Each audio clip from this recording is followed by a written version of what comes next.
Okay, welcome to the live stream. So much to discuss today. Glad that you are with me.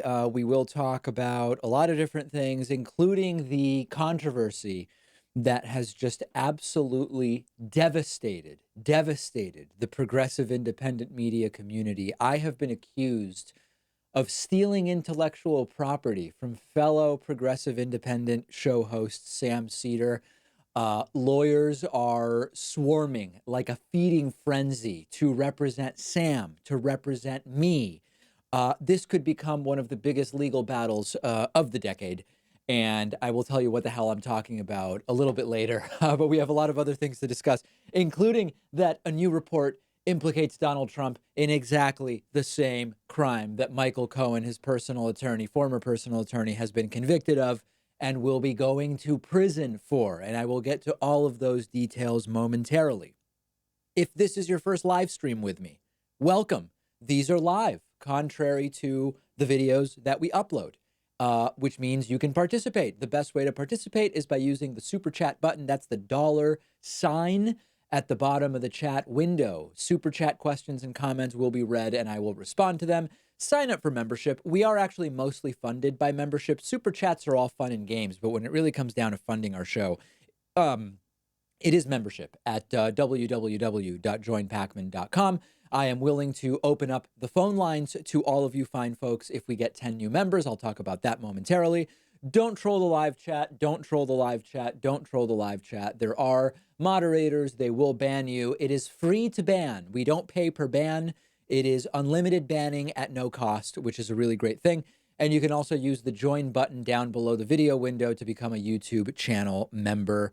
All extraordinarily exciting stuff. So let's get directly into the content if we can. New report implicates Donald Trump in the same crime that is sending Michael Cohen to jail.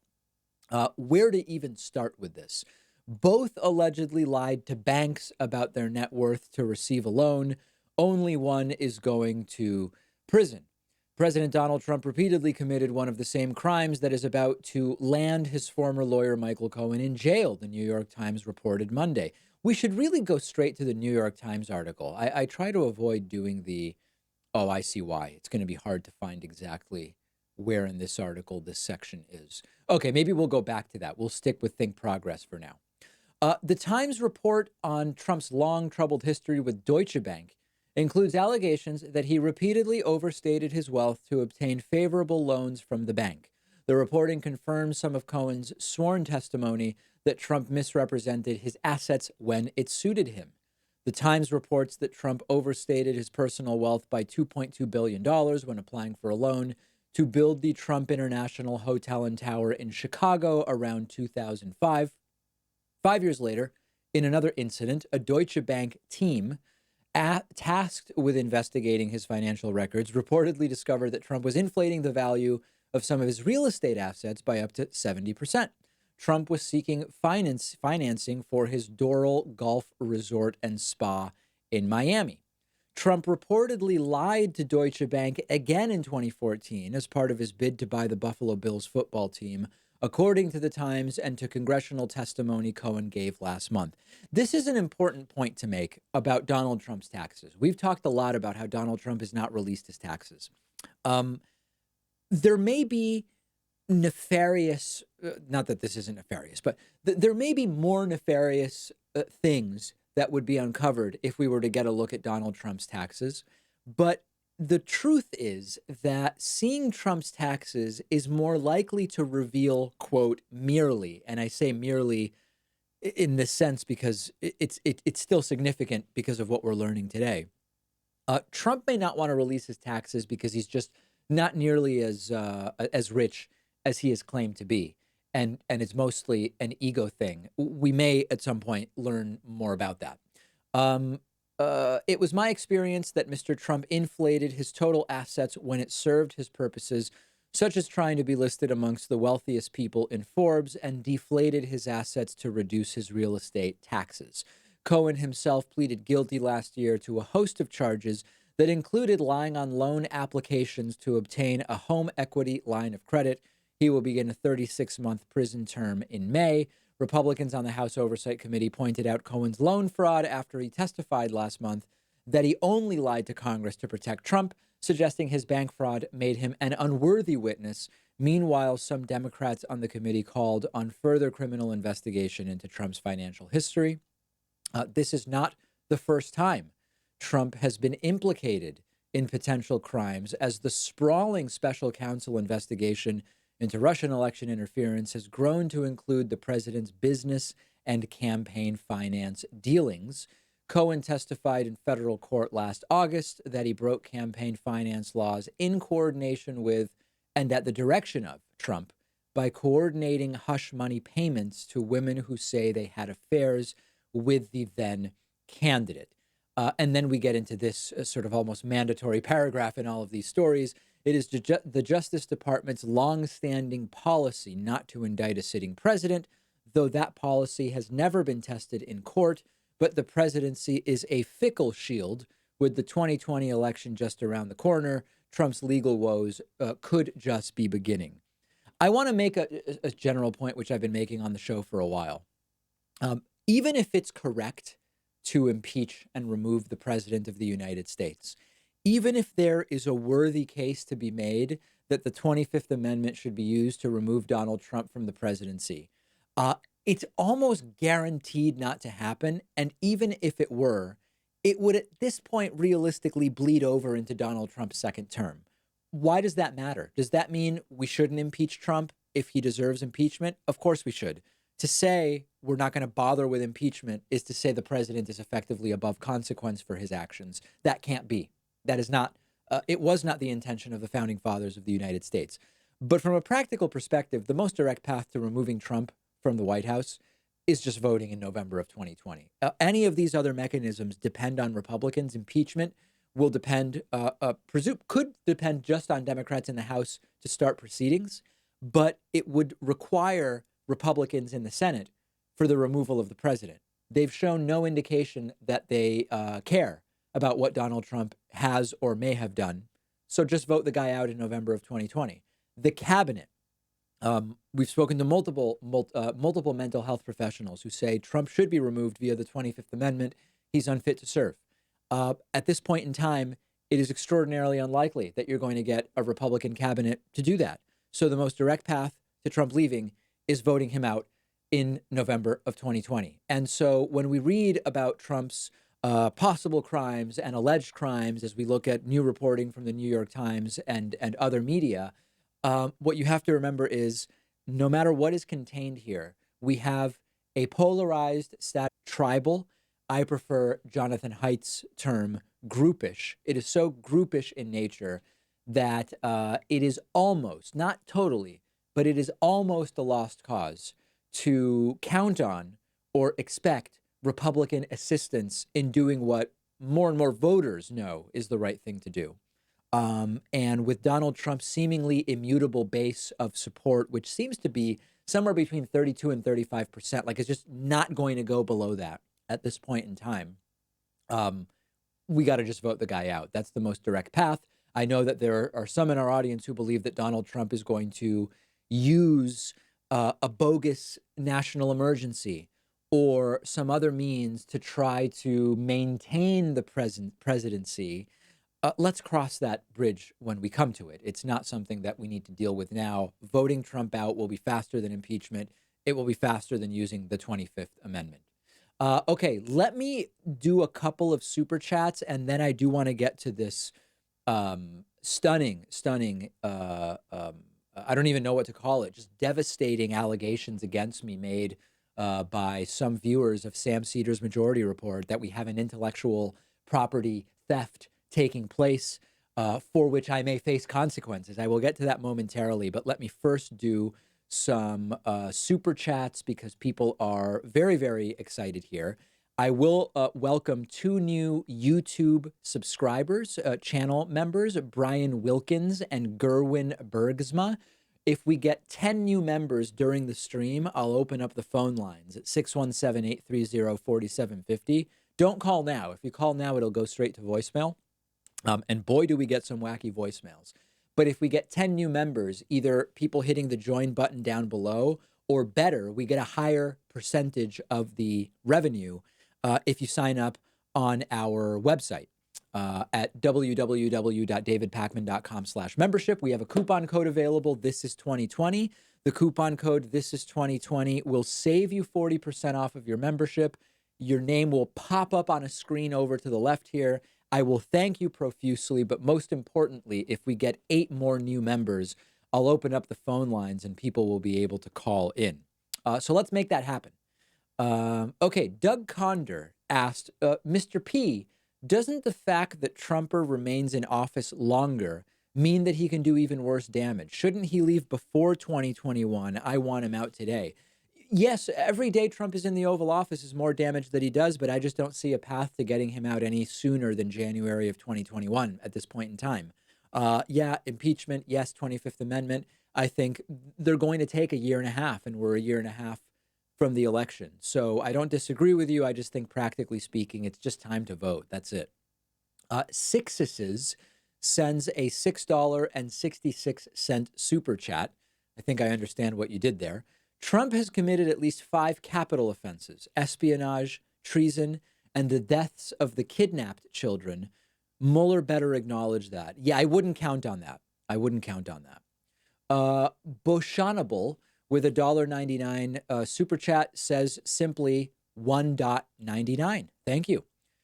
Joseph Dinzies says, hey, David, you do such great work. What is your favorite politically themed music? My favorite political artists are Radiohead, Bad Brains, and Void. Man, I don't know too many bands I follow that are politically themed. And I follow so many Argentinian bands that they're politically themed, sort of, but related to Argentinian and Latin American politics. So it wouldn't really be relevant for our audience. But I don't know. I mean, Rage Against the Machine hasn't even, I don't even know if they're still together. But they are politically themed, and that's a great band.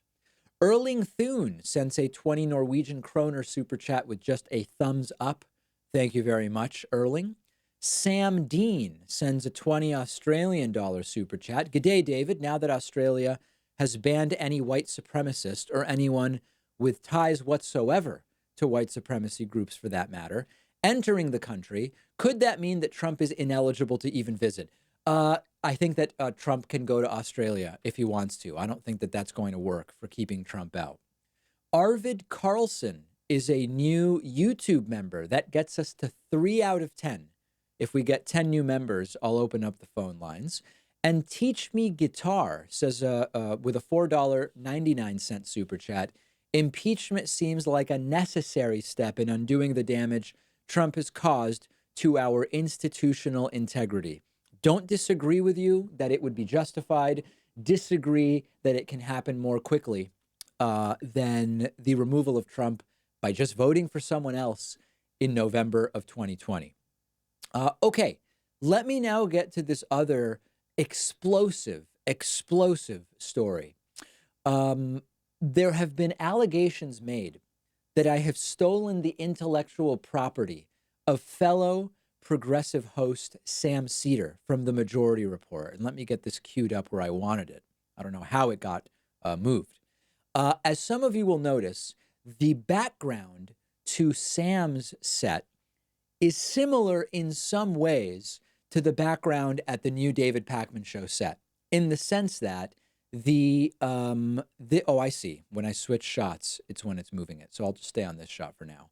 The 3-panel divider that is behind me, even though you only see 2 panels of it, is the same one that Sam Seder has. And in fact, I asked Sam Seder for the information about what that is. And we now have very, very explosive allegations. And in fact, Sam did a segment about this on his program because he received a call about it. This is so funny. Let's just take a listen to a little bit of this. So I turn it on, and he's reading questions, like comments and questions, but they're these YouTube super chats that you have to pay for. Right. Okay. So by the way, the beginning is even funnier, where the caller is incredulous that people send super chats. And these questions are just pouring in, like $10 a pop. People are asking him, like, what do you think about Cory Booker? And somebody paid like $10 to get him to answer that. Right. Okay. Well, we have a Just super the chat too, and people do that. I mean, we have the option of saying that if you pay, we will answer your question, but we prefer a lottery-based system that involves the phones, where we, I mean, if people want to tip us on Super Chat, more than appreciated, believe Right. me. And, we see those figures every week, and some people really come in and they dump a big chunk of change for, once a month and, whatnot. But But Ronald then Reagan, how much the would best you part- like the to pay best- me to respond to what you're saying? Well, hold on. I'm getting to the good part. Oh, okay, sorry. So he says that he has a phone number, that he's going to take calls, but that he won't do it until he gets 10 new subscribers. That's 10 right. new patrons or whatever. I like members. this. This is interesting. And so he's got a gun to the phones, Well, and he's holding them hostage, right. saying, and guess what? He got there very quickly. And it just seems like you're leaving a lot of money on the table, my guy. That's what I'm trying to say. Well, I mean, so what should I do? Like, it's say, like, we're going to have, if we get 10 members, I'm going to start answering the phones today. We should do that every day. Like, we haven't got 10 new members. So That's right. Kelly Carey agrees with you, Reagan. She's trying to push this. So, Oh, was she? Yeah, back in the day. What That we do super chats. Oh, they were super chats. Yeah, that we do super chats. Yeah. No. But no, I mean, it's not. I'm not against it. I just am not for it. it just seems like you are a boss and a capitalist wage cock. You should be all about just getting all the money. Well, I mean, That's what I'm saying. you can be a boss and a capitalist wage cuck with not necessarily being good at it. I mean, that's sort of like where I position myself. I'm just like, some of the things. I feel you there. Plus, my feeling is like, Hey. yeah. Go ahead. Well, so I submitted a super chat because I wanted to ask him about how he copied. By the the way, set. how funny right. is it that there's all this carrying on about the just absolute outrage over super chats and memberships and phone calls, and then he's like, "Well, I actually sent a super chat because I had a question." And so, yeah. So I said, is it true that you literally asked Sam Cedar how to build his set and then copied it exactly? And he said, yes, that's a true story. And and then he got a little self-conscious about it. He said, wait, is Sam like saying something about it? Which you're not, but you should be. Well, I'll tell you what I'll do. I tell you what I do. I will answer the question that David has if I am saying anything about it. If he pays me. Okay, so If I think he people has- get the gist of it. So this is the sheriffs just showed up and they have served me with papers because this is now going to potentially reach the Supreme Court. Did I commit some kind of theft of intellectual property?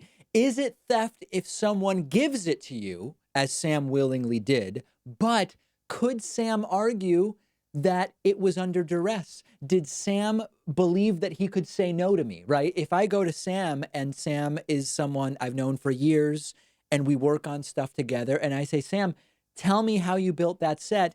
Does he actually feel as though he can say no? Because if you feel as though you can't say no, the yes is really not worth very much, right? So I think that this is definitely going to be something that will have to be fought in a court of law. We will see ultimately who ends up on top when it comes to the legal battle. And I anticipate that the Progressive Voice, and I don't know if the Progressive Voice, who is the de facto progressive media TMZ of YouTube, may be covering this in the future. And I think it will be absolutely and completely explosive. So that's the latest with that. Okay. And we'll see what ultimately happens. Let me get to a couple more super chats. We have here, let's take a look. Okay, where did I leave off?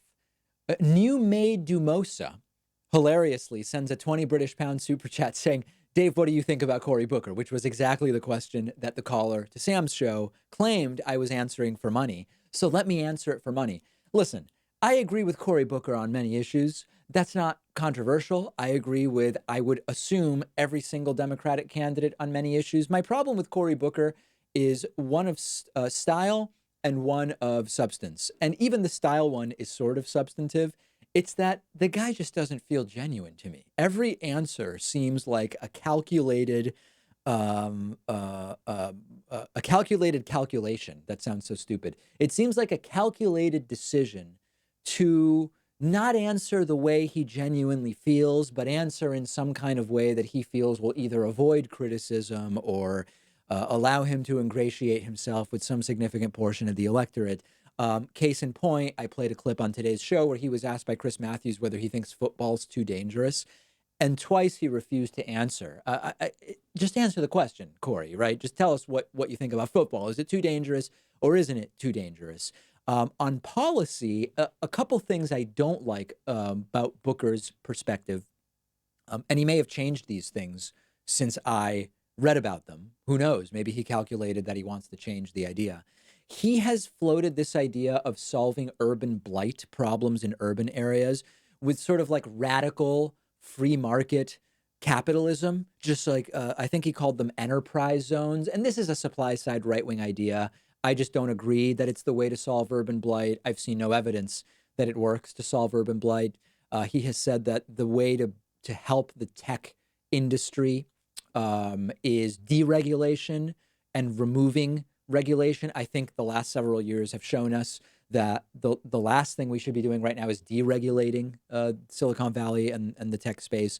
So I have some disagreements with Cory Booker. He's not in my top three. Who I have said on policy are Bernie, Elizabeth Warren, and Andrew Yang. So that's that. Okay, Jake Alexander. Jake Alexander with a $5 super chat says, it's a clip off. Yes, let the segment wars between the Majority Report and the David Pakman Show begin. Yes, it is going to be an endless sort of Inception, Russian Matryoshka doll, concentric circles of clips or something like that. And we could, if we're lucky, Sam and I can ride this all the way to the 2020 election. Patrick Hansen has sent a $5 New Zealand dollar super chat.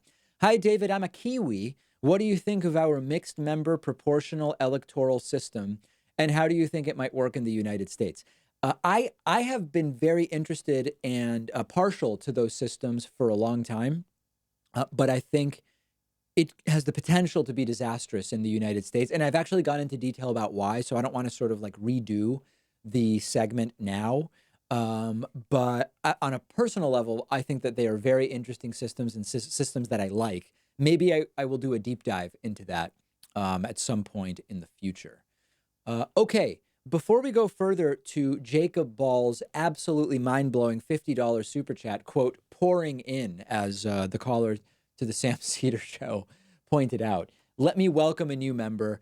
If you're just joining me, you may not know that this is mostly audience-supported media. We do participate in YouTube's partner program. As many of you have followed the trials and tribulations of that program, it provides often inconsistent revenue. So mostly we fund the show through the membership program. This cuts out all middlemen, okay? You go middle people, even middle women. I've met some middle women, and they can get in the way just as much as middle men, believe you me. Membership, other than the 3% payment fee, 97% of every payment comes directly to us, okay? www.joinpacman.com. When you're a member, you are supporting us directly. The program is made available to 200 radio and TV stations for free because of the support of membership. The show is available daily, pays for staff, pays for the studios, pays for equipment, connectivity. The rates are very reasonable, $6 a month or $60 for the year. But if you want to drop that by 40%, apply the coupon code, This is 2020, to the membership of your choice. This is 2020 to any membership, and you will save 40%. You also aren't just giving money away. You get the bonus show, which is a daily show. It's an extra daily show only for our members and patrons. You also get a commercial-free version of the entire 1 hour show around 4 p.m. Eastern time every day. No waiting for short YouTube clips to publish every 90 minutes. You get the full show around 4 p.m. Eastern time, okay? If we get 10 new members, I will open up the phone lines. We have 3 out of 10. And with the addition of Kevin Wheeler just signed up at davidpakman.com/membership with the coupon code This Is 2020. We are now at 4 out of 10. Okay. So I'm glad to take phone calls for a while if people want me to.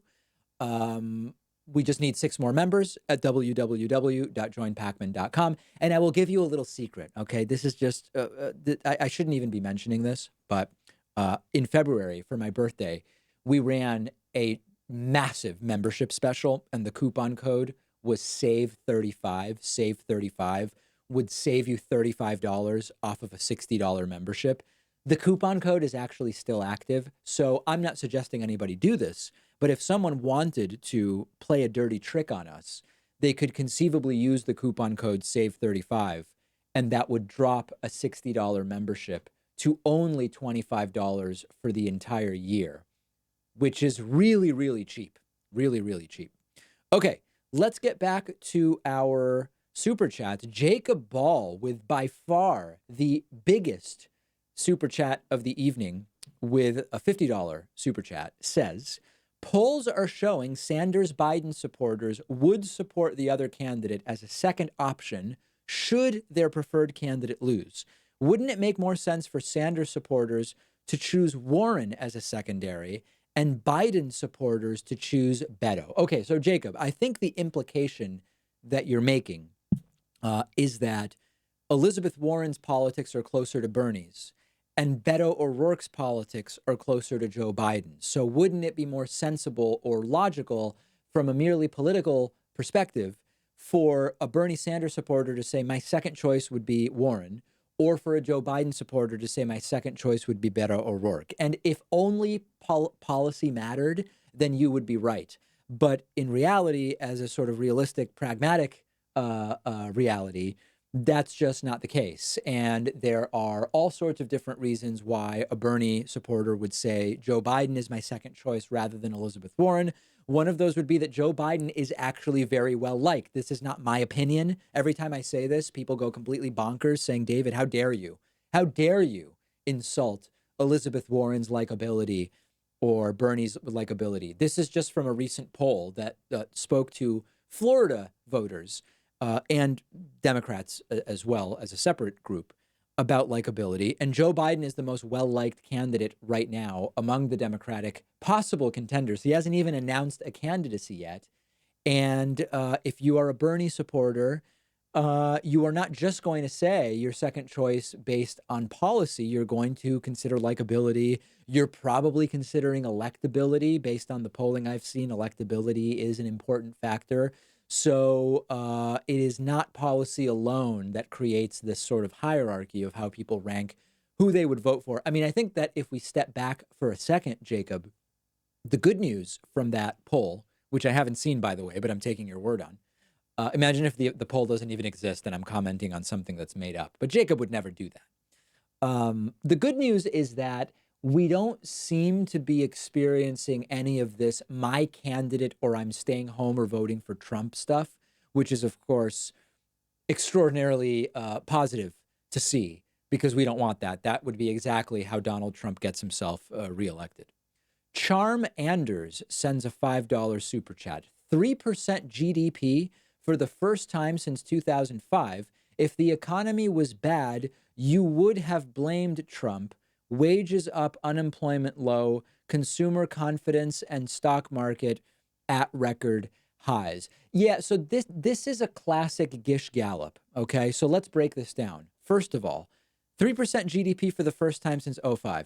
GDP for 2018 was 2.8%, far short of what Donald Trump promised. Just far short of what Donald Trump promised.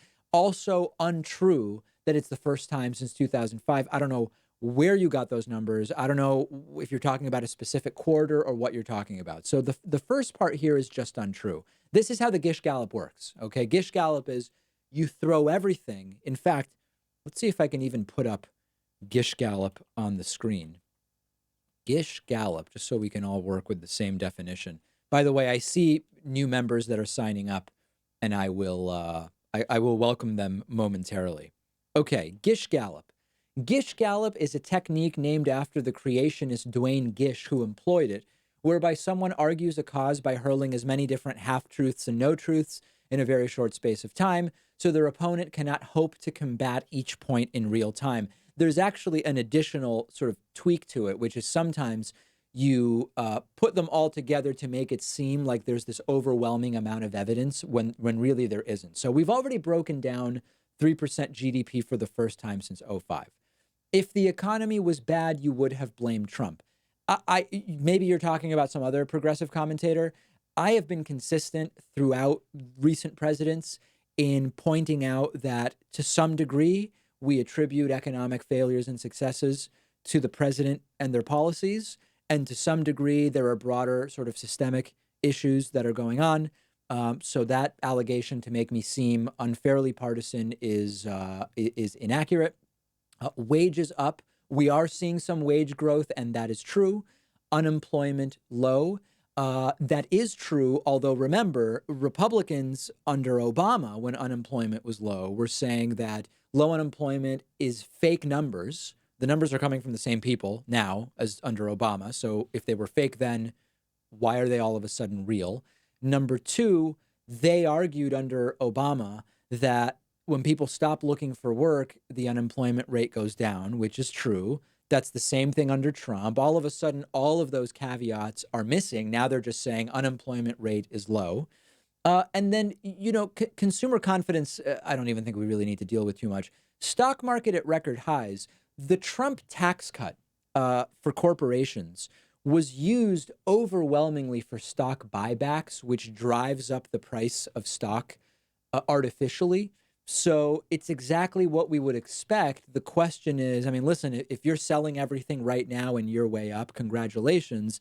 There is every reason to think that this is an artificial inflation of stock prices that may or may not last. So I just sort of disagree with the entire framing of your question. Aeon says, what are your thoughts on a defense of abortion? Have no idea what it is. Let's look up what that is. A defense of abortion. Okay, let's see here. A Defense of Abortion is a moral philosophy paper by Judith Jarvis Thompson, first published in '71. Granting for the sake of argument that the fetus has a right to life, Thompson uses thought experiments to argue that the fetus's right to life does not trump the pregnant woman's right to control her own body and its life support functions, and that induced abortion is therefore not morally impermissible. I mean, I'd have to read more detail to know whether I agree with her justifications, but generally speaking, that initial paragraph seems more or less in line with my views. Art Flores says, do you own any cool vintage items? No, not really. I don't own any vintage clothing that I can think of. I don't own any vintage items. I honestly can't think of any vintage items that I own. Trickle Down Economics says, Dave, this is a very brave move on your part. Kudos. Have you heard of the SJW nonsense on the Majority Report where they keep challenging you to a debate? You should have Sam on and totally destroy him in the battle of ideas. No, I haven't heard that. What people want me to debate Sam? I've heard people want Sam to debate Dave Rubin. People want me to debate Dave Rubin. People want Sam to debate Steven Crowder. People have expressed a desire for me to debate Ben Shapiro, but I've not heard a single suggestion that I debate Sam. So I don't know if I've just missed it or what is going on. Okay, let me welcome another new member. I'm considering opening up the phone lines this evening at 617-830-4750, but there's a sort of if and only if there. And that if and only if is if we get 10 new members on our website at davidpakman.com/membership. When we open the phone lines, dozens of people call in. They sit on hold for a while. We pay for that. Every minute that each person is on hold, we pay for. So we usually have a little new membership goal on live streams for opening up the phone lines. We are at 4 out of 10 new members. And I have a fifth new member to welcome, and that is Omar Batista. Omar Batista has signed up at davidpakman.com/membership. Here's the thing about membership, okay? And I've mentioned this before. When I started this show more than a decade ago, the goal was make it available to everyone, biggest audience possible. Radio station, community radio station has no money but wants the show, take the show for free. We give the show to 200 radio and television stations, etc. We've talked about the radio station piece. Some portion of our audience can afford a few bucks a month. So the idea is, if you can afford to contribute to the production of the show, please do, because it funds the show for everybody who can't afford to pay for it, for all of those radio stations in parts of the country that have just right-wing talk radio. The membership program funds the production of the show that then airs on broadcast stations in all of those places. So if you don't have $3.60 a month to spare, I'm not talking to you right now. I don't want you to contribute. I don't want your last $3.60 a month. But if the program is worth $3.60 a month to you, and you can afford that, I am asking for your support. And I ask for that sincerely, and I don't presume it or assume it. Every time someone signs up, it is flattering and inspirational that someone values what we do enough to pay for it. So on that note, if you go to davidpakman.com/membership, the $6 a month drops to just $3.60 if you use the coupon code THISIS2020. The $60 a year membership drops to just $36 for the entire year, or only $3 a month if you use the coupon code THISIS2020. And if you want like an even crazier discount, you can use the coupon code SAVE35, which will drop the $60 a year membership to just $25. I will also personally thank you on the stream. And again, if folks want me to open the phone lines, and it's always good to hear from people. I had some interesting calls last week, as some of you will remember. Let's make it happen, and I will take phone calls for a while, but let's make it happen soon. Let's make it happen soon, because I don't have unlimited time to stream, but I will be here for a while, so let's make that happen.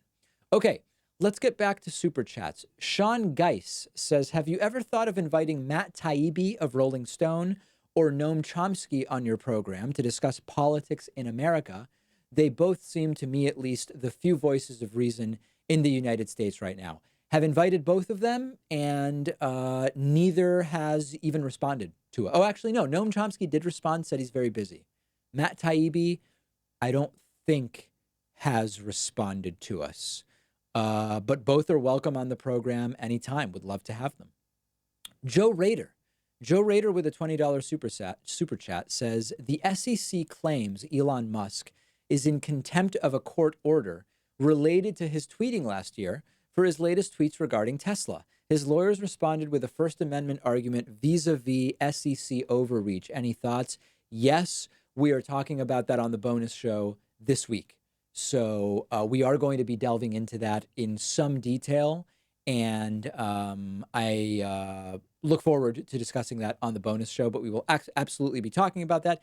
By the way, let me just address, because you mentioned Elon Musk. Years ago on the program, I announced, I guess we could call it an announcement, that I owned Tesla stock. Okay, I wasn't like a super early investor in it, but I got in it years ago. I mean, relatively early enough that there was a nice return being made. And I would mention every time Tesla came up, often negatively, by the way, that I own some Tesla stock. And the consensus from people in the audience was, David, you don't really own that much Tesla stock. What you're saying is not moving the needle on the stock price. You don't really need to mention that you own Tesla stock every time the topic comes up. So I did a story like a year and a half ago or two where I didn't disclose that I own Tesla stock. And I got like a dozen emails from furious people saying even though it was a story that was negative about Tesla, like if I was trying to bump the stock price, I wouldn't even do the story. But people furious saying, David, I cannot believe that you did not disclose your ownership of Tesla stock. And so then I sort of like went back to disclosing ownership of Tesla stock. And then again, people started writing in saying, David, it's really annoying to hear you mention that every time. Are you bragging or something like that? And of course, the answer is no. I'm just kind of trying to do the right thing here. Do you want me to mention it or don't you? So we're also going to discuss on the bonus show this issue of the Tesla stock disclosures. And I will mention to you that when Elon Musk went on, I think it was when he went on the Joe Rogan show, smoked pot, which I don't care about, but it started a whole hubbub about is this guy going to cause a decline in the stock price or whatever. I did sell half of my Tesla stock, sold half the stock, still have half of it. And that's my story. I don't, who even cares what stocks I own? Come on. Okay. Paul Pagoda sends a $6.66 super chat. Who is someone you would really love to have on your show, but they refuse? Conversely, who would you refuse, if anyone? Well, I'd refuse anybody that I don't think would be good for or interesting for the audience. And that's a lot of people. We get guest pitches every day. 10, 15 guests are pitched to me every day across all platforms. Most of them get rejected. Who would I love to have on, but they refuse? I would love to interview Barack Obama. It's not even a thing of he's refused. I assume that it's just a non-starter, although I admit we've not really tried, other than a couple of times early in his presidency, we've not really tried to get Barack Obama on the show. I believe that it would be difficult to do that, although I would love to interview him. New Made Umosa sends a 10 British pound super chat. Thank you very much. Charm Anders says 2018 GDP growth highest since '05. Google it live. I mean, that's just not true. We covered that very recently, and I will do a follow. I have a new video on it on the YouTube channel. Sean Geiss says, should the Green New Deal be framed as a free market argument to the right? They seem to talk about the marketplace determining how society functions, but the rest of the world is moving green. Yeah, you know, Sean, there's an underlying debate here that is implied by your question, which is when the left has something they want to do and they want to try to convince the right to go along with it, should we argue on the basis of our values, or should we try to frame our positions on the basis of their values? So should we try to frame, I don't know, should we try to frame climate change on the basis of national security or patriotism, for example? I don't know the answer to that. When I interviewed Nathan J. Robinson, he said he doesn't think that that's a good idea. I've interviewed other people who think that it is a good idea to try to frame debates based on the morals of those who you are trying to convince. I don't know that the Green New Deal framed as free market is going to convince the right. I think, because here's the thing, the right doesn't actually care about free markets, right? Trump says, I'm going to reinvigorate coal, which could only be done by violating the free market principles that would have coal totally die. They don't care. If they want to revitalize coal, they're going to do it by violating free market principles, not by adhering to them, because they don't actually give a shit about the free market principle. They want to support what they've already decided is the policy that they want. So no, I don't think that the Green New Deal could be successfully sold to the right along those lines. Jackson says, if calls cost money per minute, maybe consider counting super chats towards the goal. I'm already a member, but I want to contribute towards calls. That's an interesting idea, Jackson.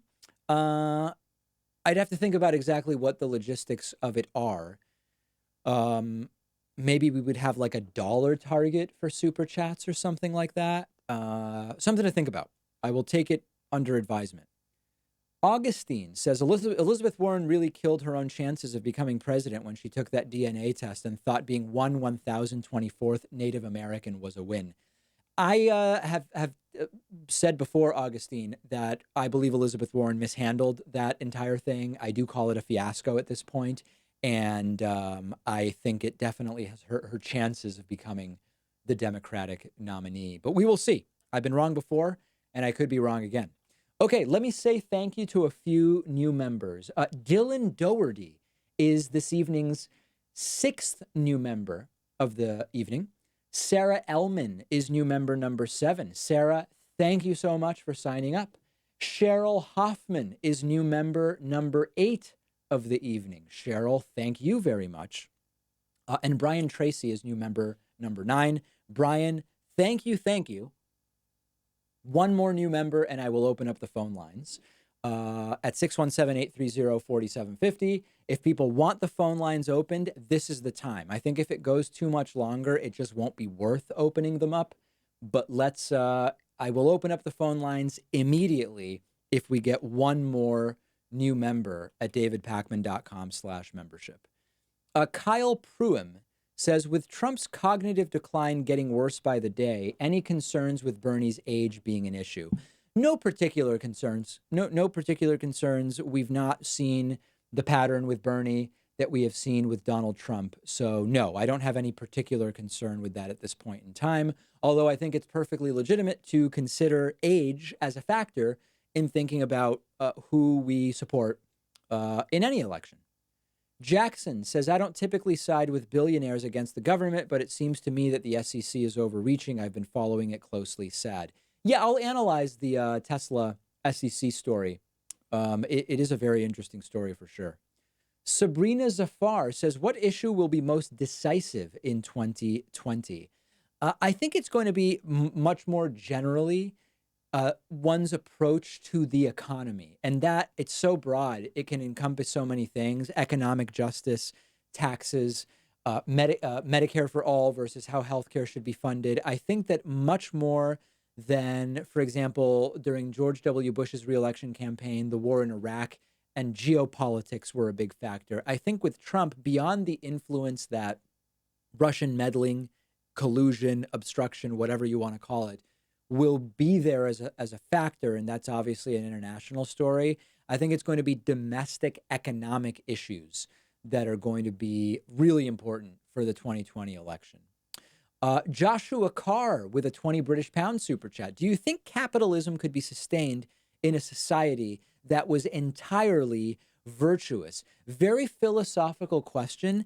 It's very pie in the sky, but I sort of think the answer is yes. Where capitalism goes wrong is that if it's unregulated, if it is not capitalism in the mode of Scandinavian countries, human nature becomes a factor that is oppressive based on the socioeconomic relationships that develop in a capitalist system. So you might hear me say that and say, that sounds like you're a socialist, David. I'm not. I'm for regulated capitalism. I'm for capitalism that allows the good parts of capitalism to be positive influences in society, while recognizing that these sort of libertarian paradises are merely imaginary utopias that need to be controlled. So yeah, I think in this hypothetical world where Homo sapiens is entirely virtuous and selfless almost to some degree, capitalism may not need the regulation that clearly it needs. Is that ever going to happen? Only if humans change very, very significantly. Okay, John Dobson has signed up at davidpakman.com/memberships. So membership, that is. So let's take some phone calls. You can call in at 617-830-4750. I will take a few phone calls, although it's getting a little late in the game. We didn't get the phone lines open too quickly today, but I will take some phone calls at 617-830-4750. If you want to call in, please do not be on speakerphone. No speakerphone. I don't know how many times I have to say that. People seem to forget. Okay, I'll deal with this one other super chat, and then we'll get to the phones. Daniel Vedberg Sekulik says, what's your own estimated ETA on when, if ever, Trump would be charged and or indicted for a criminal charge? At best, I see a post-2020 charge, but I don't know.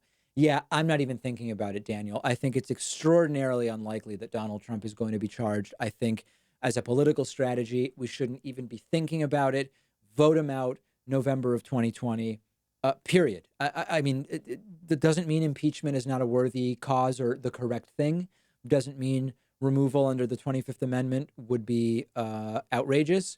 It just means it's unlikely to happen, and we need to We need to do everything we can to just get the guy out. Okay, let's go to the phones at 617-830-4750. Why don't we go first? Oh, you know who's on the phone? Everybody's favorite Trumpist, Jimmy from Philly, is on the phone. And I'm always curious about what Jimmy from Philly is all over the YouTube comments very, very aggressively. He's what you might call a YouTube provocateur. Jimmy, what's going on? What do you have for me today? Hey, Jimmy, are you there? You're on the phone. Nothing much, David. What's going on, Jimmy? What do you have for me today? Yeah, I got you now. Can you hear me? I can hear you. Oh, okay. Oh, good. Let me turn this. What's going on? Well, you're just disingenuous as ever. Okay. Do you know what disingenuous means? Yes, it means not genuine. Okay. And in which way am I not genuine? David, the other day you got a 13% tax raise, basically, and you still found a way to complain about Trump. No, I got a tax cut, not a tax raise. I got a tax cut, not a tax raise. Tax cut? What? It's the same damn thing, David. There you go again, not arguing in good faith, being disingenuous. Jimmy, wouldn't a tax raise be my taxes went up? Isn't that what that means? I don't even know what you're talking about. I'm not even trying to argue. You do know what I'm talking about. I may have misspoke, David, but come on. Okay. Come on, David. So what's your question? I don't really have a question, David. I just, like, I've been watching your shows, and, man, it's hard. Why don't you debate the hard bastard? Sorry, who? The hard bastard. The hard bastard? Is that a Yes. person?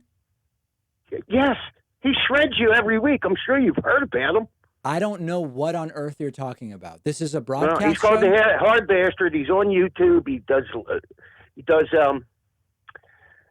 the live streams like you're doing right now 3 times a week, and he goes over a couple things you talk about at least twice a week, and he shreds you, puts you to shame. So there's a guy doing 3 streams a week, and in 2 out of the 3 streams, he's talking about me? No, I didn't say that. He at least twice a week, he'll do a short segment on something that you're talking about. Huh.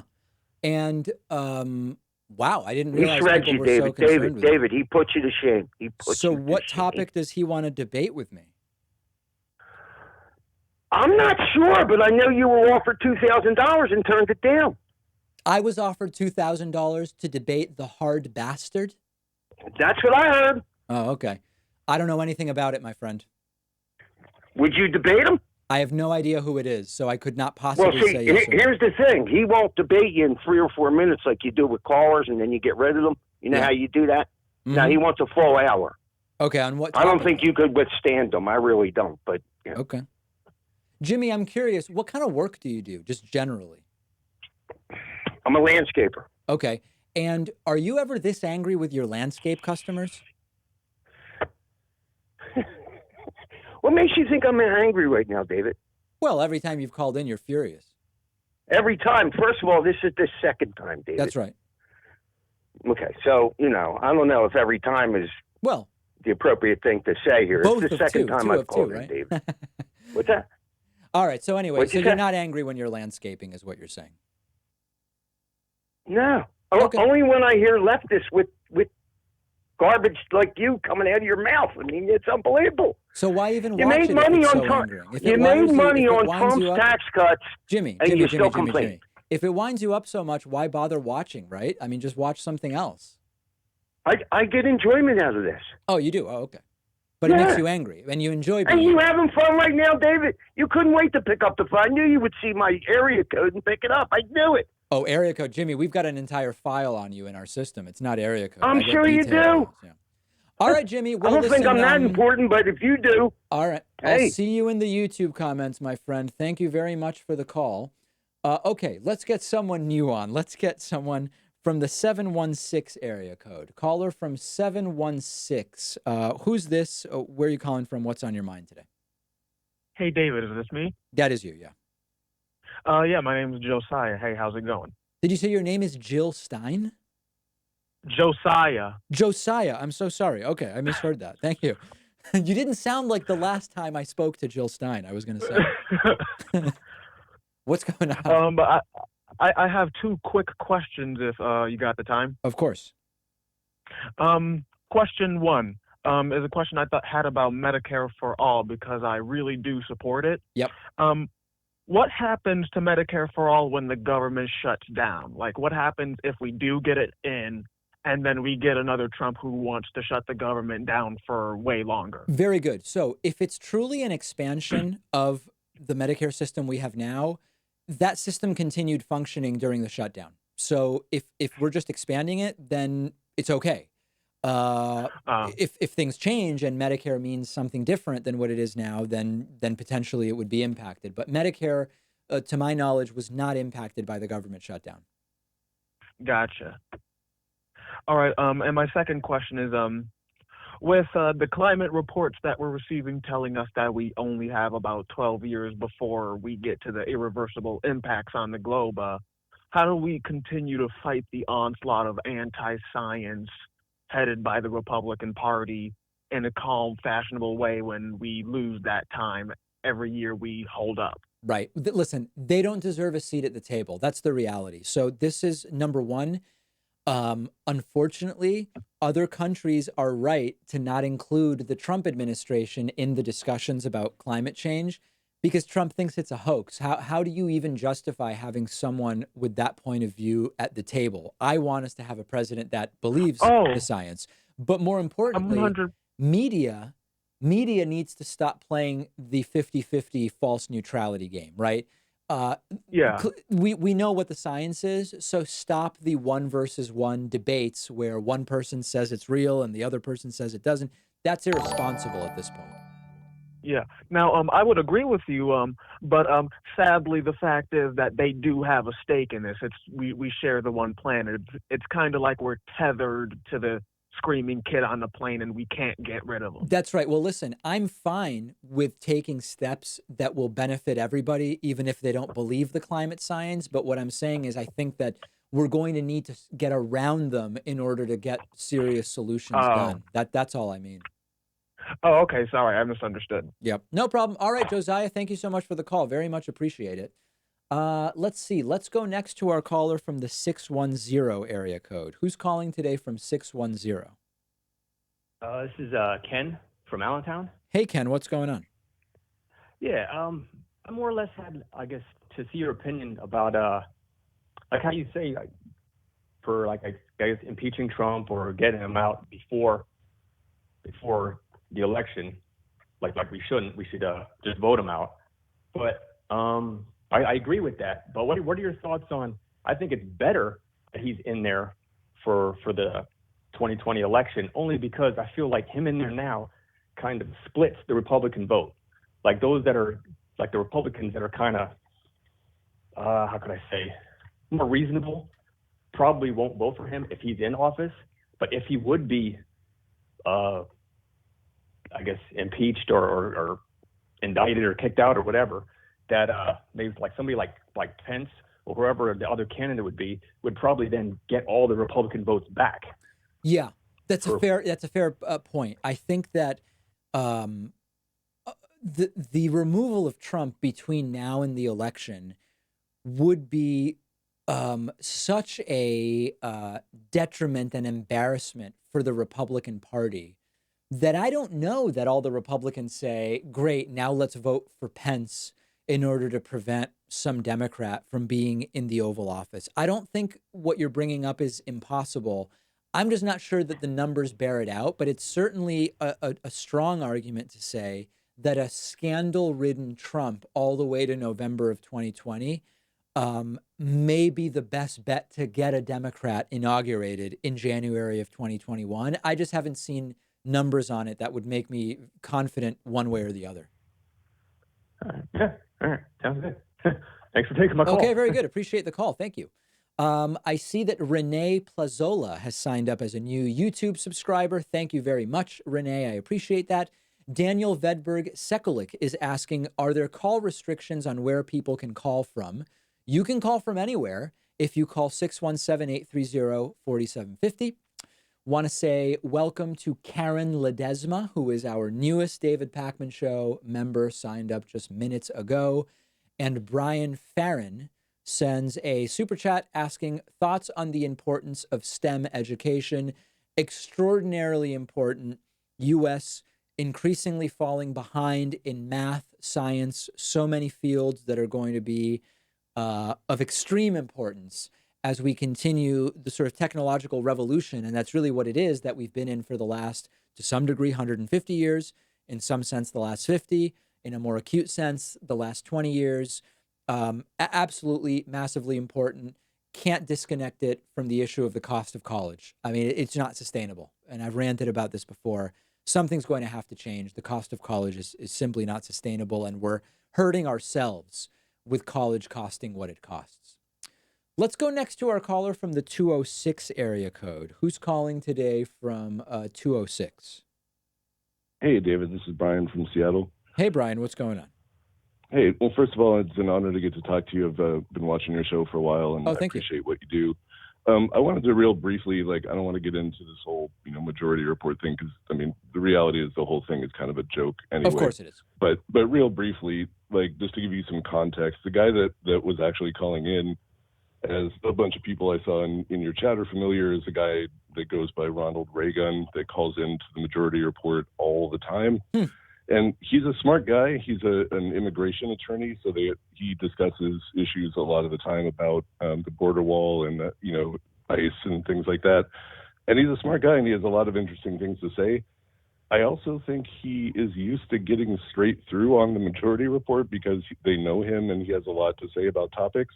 And I kind of feel like the issue comes down to David Pakman doesn't let me immediately get through and talk, so he's holding everyone hostage. And so you think, in other words, that this is a personal gripe that he doesn't like that he can't immediately get through to me. Not even so much personal. Yeah. I mean, not even so much personal as I think he has become kind of entitled to that. His voice gets to get through. He gets to get priority on air, which, in that context, that he's an immigration attorney and he has very direct, relevant things to say, that makes sense. But you're not the Majority Report. You don't know him. My other issue with that argument, and again, I'll keep this brief because the whole thing is kind of silly and I don't want to give it too much weight. My other thing is, it would be one thing if you were saying, I'm not going to do my show today unless I get 10 new members and There's an idea. It's a live stream. All you're saying is to me it's the equivalent of when NPR does a pledge drive and they say, we want your support and also we'll give you this mug. You're not saying this mug is worth your $100 or whatever donation. You're saying, here's a bonus if we get to this point. Absolutely. So it's an optional piece of content. It's not, all right, I'm going to quit doing my show if you guys don't get it. And it's like, no, that would be a different argument. Right. I listen. I'm doing a live stream. I appreciate the defense, not that it was necessarily necessary, but more importantly, if Ronald Reagan called into the show once and then identified themselves as Ronald Reagan, and then we put him in our caller ID system as Ronald Reagan and mark him as a good caller, then I would actually see him pop up and maybe he would get on the phones, right? So, I mean, listen, I don't know that this guy's ever called into the show. Right. And my last thing I'll say about that, and then I'll let you get on to other callers because, I want people to get a chance to get on is, the thing with that is just, actually, I may have forgotten my point. All right. Well, listen, the ones you've made so far have been so good that let's go out on a high note and really appreciate the call. Makes sense. I will put you into the system as Brian from Seattle, good caller, and now you will be able to get in more quickly. How about that for Ronald Reagan or whoever the guy is? All right. Sounds good. Okay. Thanks very much. Appreciate the call. Okay. The progressive voice has arrived. Who has more swag, you or Cedar? I don't even know what you mean, like who sells more items? I have no idea. I don't know what Sam has. We've got coffee mugs, T-shirts, hoodies, bumper stickers, memberships. I might be misinterpreting the question. And response to Carl. I don't even know what that means. I'm guessing just because it's the progressive voice that you mean Carl Benjamin, known as Sargon of Akkad. I don't know. I don't even know what he's done. I don't even know why I should be responding to him. Okay, let's go next to, wow, we have a lot of international callers. Let's just get crazy and go to country code 53. I have absolutely no idea what country code 53 is, but who's there from country code 53? Is it me? I'm sorry, it's country code 52, yeah. Oh. Hi. Can you hear me? I can. Who's this? Where are you calling from? Hi, I'm Marco. I'm calling from Puerto Vallarta, Mexico. Oh, okay, great. Love Mexico. Yeah, so 2 months ago, the new president was elected, Almo. And I was wondering, like, what was your opinion on him, or if you had an opinion at all? Well, I have some knowledge. I like a lot of his ideas regarding sort of getting cronyism and elitism out of government. And I remember there was like a big thing about the private plane stuff, right? Like he wasn't going to use a private plane. Yeah, he was going to sell the president's plane. Yeah, and be flying on Aeromexico. Has he been doing that? Yes, he has. Yeah, well, I mean, listen. I think he's been fine on the airline, yeah. I feel like, without knowing exactly what the policy changes have been, it felt like an interesting direction for the Mexican presidency, but I really couldn't make any kind of serious analysis of how he's doing on policy. I mean, what do you think? How is he doing? Well, what I think, like, he's had some interesting, like, ideas. Well, like, decisions. Like, he canceled this $13 billion airport project in Mexico City. It was going to be the second biggest airport in the world and the biggest in the Western Hemisphere. And a lot of people who were in the upper class of Mexico were really upset about it. But it seems like the majority of the population was pretty, well, agreed with it. And I agreed with it as well because, yeah. Wow. All right. Well, I need to follow Mexican politics more closely. And by the way, Marco, how is it that you have a perfect phone connection and I have people calling from the same city I'm in and it sounds like they're in a submarine? I just don't understand. How is your connection so good? Well, maybe because I have a landline. Ah, well, there it is. That explains it. Marco, really appreciate the call. Great to hear from you. First caller we've ever had from Mexico. Let's just to stick with the international theme. Let's go to our caller. I think that this is country code 46. Am I reading that correctly? That would be correctly. I am from Sweden. Oh, okay. Very good. What's your name? My name is Daniel, and I'm calling from, as said, cold north in Sweden, or more specific, Gothenburg, Sweden. Very nice. What's on your mind today? On my mind today is the ever-present issue, at least for us Swedes, but not necessarily as much for Americans, the blame shifting against Scandinavians and how it impacts us from the USA or the right, so to say. It must be a very what prominent blame shifting thing. is going on? I'm referring to the influx of right-wing propaganda to make Sweden look bad, such as calling us a socialist country and degrading us in the comparison to other countries. Now, does it affect you? Somewhat of a weird tradition. So, as someone who lives in Sweden, if some right-wingers in the U.S. incorrectly think Sweden is socialist, does it really affect your life in any way, or does it not really matter? To be honest, it has reverberated in our society. It's become a talking point of our own right-wing parties, actually. Really? Generally speaking, what the right-wingers of the U.S. 3 years ago started more or less blaming us for or claiming has become the chance of the right wing in Sweden in time, because people, sadly, if told the same thing plenty of times, will believe it eventually. Interesting. That is a very interesting perspective, and fascinating that your own right is sort of taking a page out of the notebook of the American right, which is extraordinarily uninformed. Very interesting insights, Daniel. I appreciate it. Same here.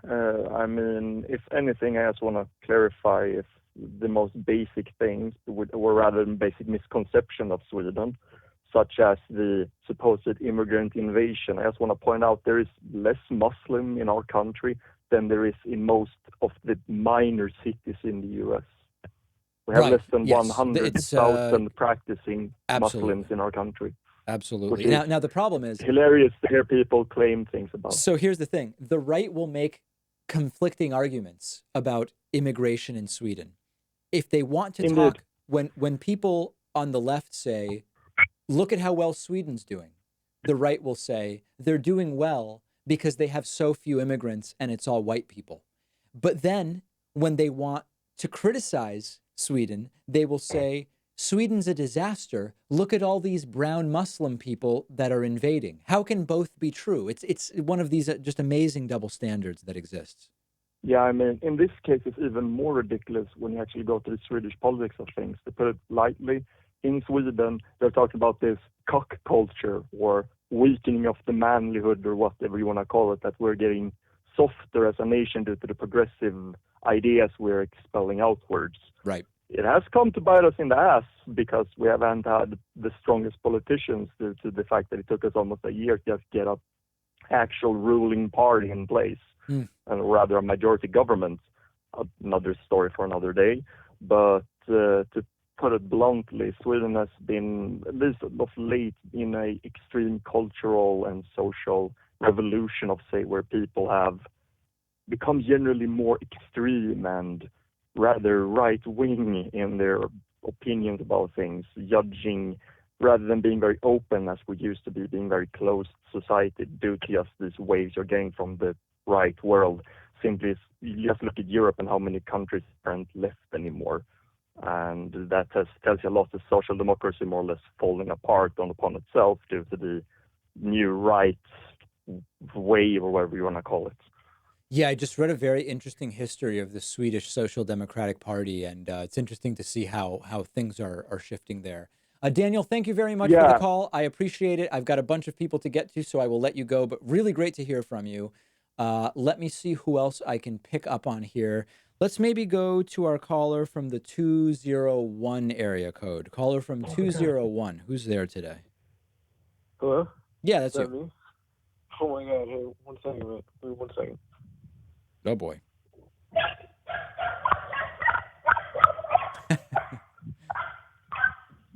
Gotta love it.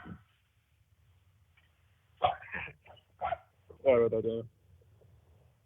So who's this? Who's calling? Where are you calling from? What kind of dog is that? My name is Ellie. I'm calling from New Jersey. And right. I just wanted to have a quick talk with you. I'm glad you talked to me. Yeah, try to speak up if you can, because we've got you maxed out on our end and it's very difficult to hear you. Sure. Can you hear me better now? Yeah, a little bit. Okay. So yeah, I just had a couple questions for you. Okay. So something I'm kind of concerned about is the way right-wing propaganda is like taking everything that's happening in the moment and just misconstruing enough to completely deceive their viewers who aren't trying to put more effort into learning everything else about the story. They just hear the personalities talk about it, right? And they trust them right away. And if that continues, I don't see how we can get the facts to them. So if I understand correctly, you're saying that the right has, they'll take a situation and they will sort of like repackage it and pull out a grain of truth that might be true, but very distorted, and use that in order to create a narrative that's favorable to them. Exactly. Yeah, I mean, that's not new. I think that there's a bigger echo chamber right now, especially when you've got like the Trump administration and Fox News. Hannity's talking to Trump on the phone and Trump saying Jeanine Pirro's great, and they're just all repeating each other. I think the echo chamber is maybe more powerful, but the idea of pulling out some grain of truth and that is extraordinarily not representative of reality is not a new tactic. It's new, as in like it's new within this last election, right? It's always been happening, but it's never been this with such high volume. Yeah. I mean, maybe not. Ellie, I'm going to let you go because you sound like you're underwater. You sound like the teacher in Peanuts. So I'm going to let you go. It's crazy what's going on, but I appreciate the call, and I think you're pointing out a very important thing for sure. Let's go to the 951 area code. Caller from 951. Who's there today? Hi, this is Robert Betancourt. I am the one that's doing the North Shore Yacht Club in Mecca, California on the Salton Sea. We have a meeting of the Salton Sea Authority scheduled for the 28th of March, 10 o'clock. Sorry, Robert. Let And me see if we can just hopefully, back up just a hair here. So you said you're calling from California. You said, right? yes, Okay. And you're calling from what organization? I am one of those that's got a proposed project which is 12 years old.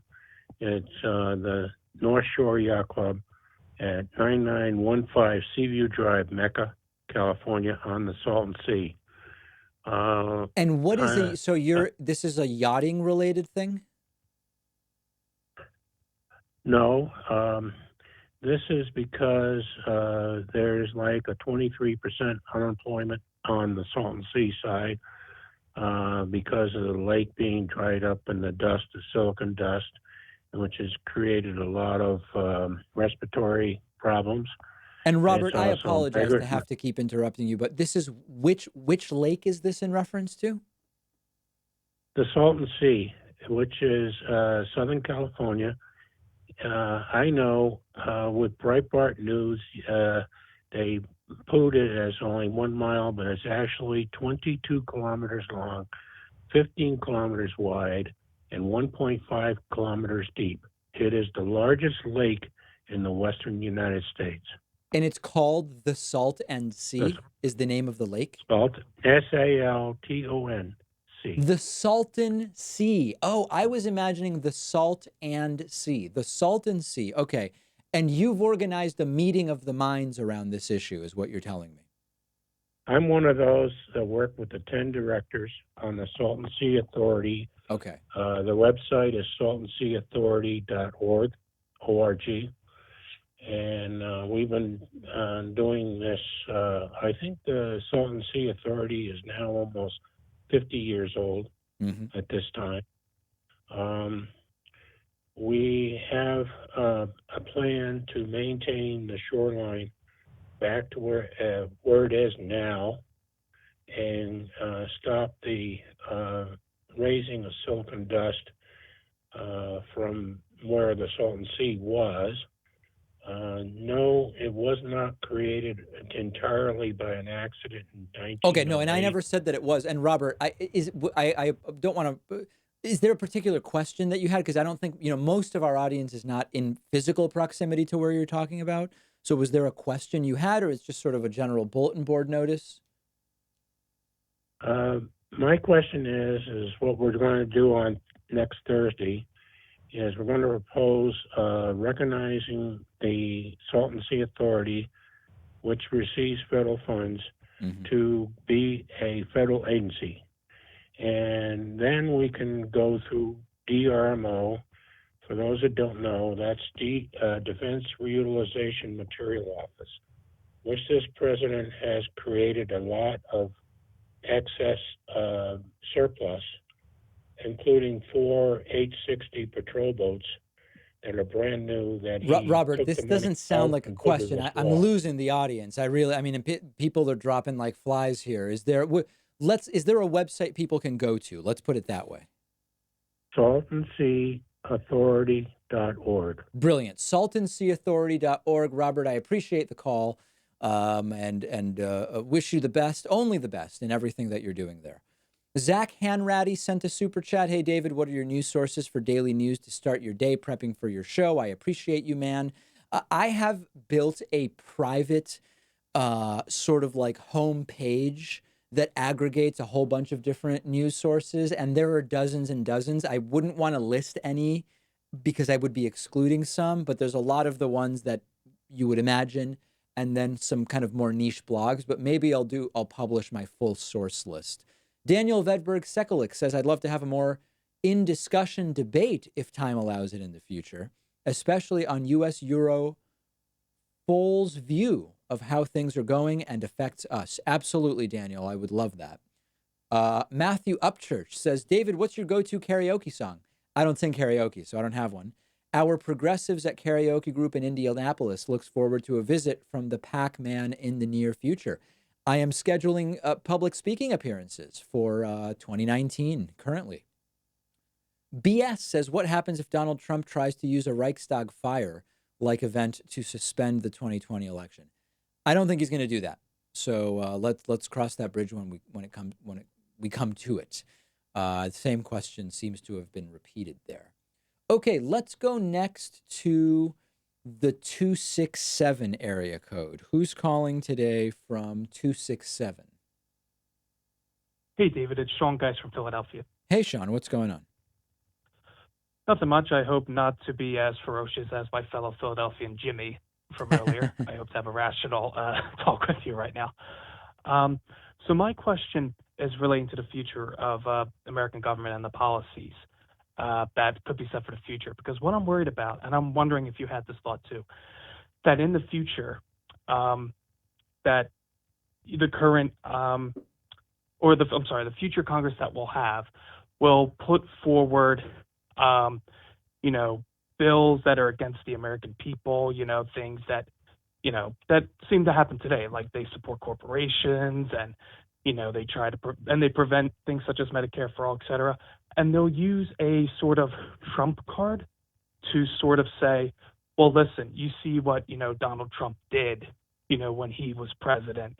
It was horrible, because it seems like it could be a big neoliberal thing, like the neoliberal middle of the road sort of sorry, I'm putting my words together, sort of thing on bills, like how they'll say, listen, we're not as bad as the right, but you saw how Trump was horrible. Do you want to have do you understand what I'm saying? I don't. I apologize. What is the sort of question? I guess I kind of understand some of the framing. Well, the framing I'm saying is that the future American government will say,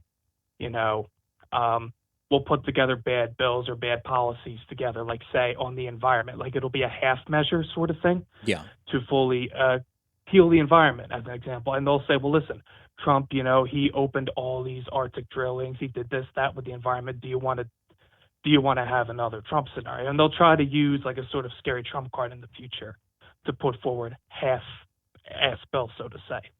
Well, do you know what I mean now? I still don't know. I mean, if the bill is a step in the right direction instead of two steps, it's still in the right direction, right? Mm-hmm. Yeah, no, you're absolutely right about that. But I'm thinking they'll use that purposely to not go all the way forward on a bill that could help, entirely, is what I mean. I guess it's possible. But I don't think that is the primary sort of a scary scenario that I would be thinking of as a result of a disastrous Trump presidency. But I guess it's conceivable. Sean, I appreciate the call. Thank you very much. A couple other super chats to mention. Thirdent Dent says, do you use a third party to run your phone lines? Yes, we do. We've got a whole system in place, a whole extraordinary system. Dylan Collett says, has Andrew Yang eased any of your concerns about UBI support from tech entrepreneurs and how they stand to benefit from the next wave of automation? No, he hasn't. I'm not against UBI, but Andrew Yang has not eased those concerns, at least to date, and we're hoping to have him back on the program soon, and maybe then he will ease some of those concerns. All right, that's it for today. Sorry, everybody, I couldn't get to. I've got to run a new show tomorrow and a whole bunch of great stuff coming up. Thanks to everybody who joined me. We'll stream again very soon.